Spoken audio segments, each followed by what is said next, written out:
Ráðstefnustjóri, góðir ráðstefnugestir. Ég vil taka undir það sem aðrir hafa sagt með erindi hennar Guðrúnar og það sem hér hefur farið fram. Og ég hef búin að taka í hendina á öllum verðlaunahöfundum en ég veit óskaði til að hafa mikið aftur.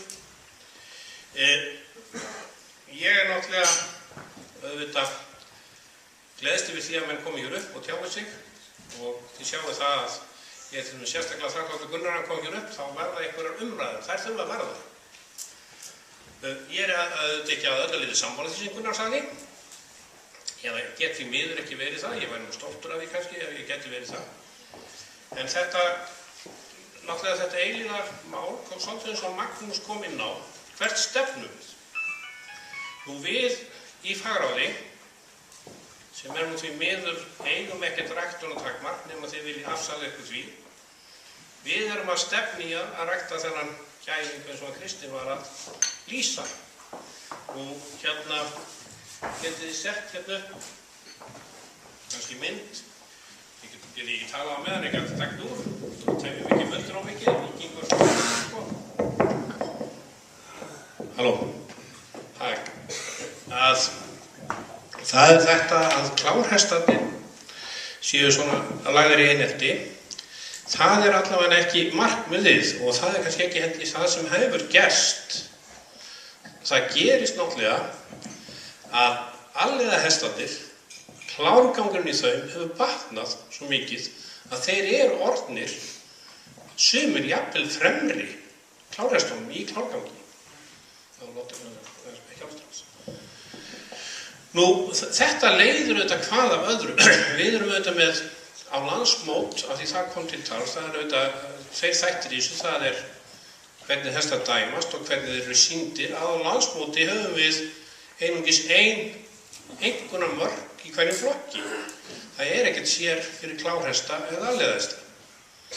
Ég held að við þurfum auðvitað ekkert að breyta ræktunartakmarkinu, en við getum alveg breytt því ef að það er vilji fyrir því að hestar fari inn á sittborum einkunnamörkum, klárhestar og alliðahestar eða alliðahross, bara eins og í A og B-flokki.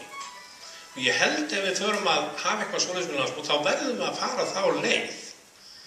Það er ekkert gaman að hafa alliðahest og klárhesta saman á landsmóti í sama flokki og alliðahestandi fara allir inn á lægri einkunn. Það er ekki uppið í því held ég að þeir séu að vera á landsmóti og raða sér í neðstu sæti. Þetta nú, Gunnar var aðeins að skjóta á hringvöllum, þið vitið alltaf hvað ég er hrifinn af hringvellinum. Og viðsnúningarnir séu góðir, ég veit það, Gunnar. En við erum nú báðir orðnir dálítið gamlir og dálítið þykir. Hvað gerir þú þegar þú ert að hvíla þig á göngu? Eða hleypur aðeins, ég labba. Það er betur en að stoppa alveg. Og það sýndi sér svolítið í rannsóknirinn af Guðrúnu nefnilega að fetið sem að fagráðið var að auka og við öll vægið á, það hefur mikið að segja.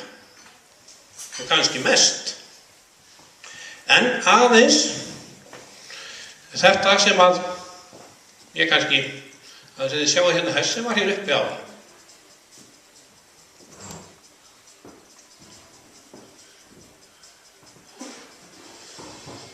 Þetta er Ragnar frá Flúðumýri. Þessi hestur er með 9,5 fyrir tölt. Hann er með 9,5 fyrir blokk. Hann er með 9 fyrir skeið, er ekki með 9 fyrir hægt tölt. Þessi hestur getur alveg keppt í, sjáu því, svo skeiðar á svona. Er þetta ræktunartakmark fagráðs eða okkar hér inni? Þessi hestur er ekki alveg orðið ræktunartakmarkið, hann er kominn nálægt í. Nú nafnið fór náttúrulega svo vel yfir þetta. Ég hef átt bíl með 5 gír og hef ekki fattað það fyrir til nokkur ár. Þetta var í 3. og 4. Og svo Gunnar hefur oft verið svona að senda mér svona skeyti sem hann hefur haldið til dæmis. Halló kall, ert alltaf út á túni og rollukall í lopapeysu. Þetta eru mjög mikið hrósyrði fyrir mig. En hann gekk aldrei langt núna að fara að setja mig á þjóðminjasafnið og það í Reykjavík. Fyrsta skipti Gunnar sem ég fór út í þig.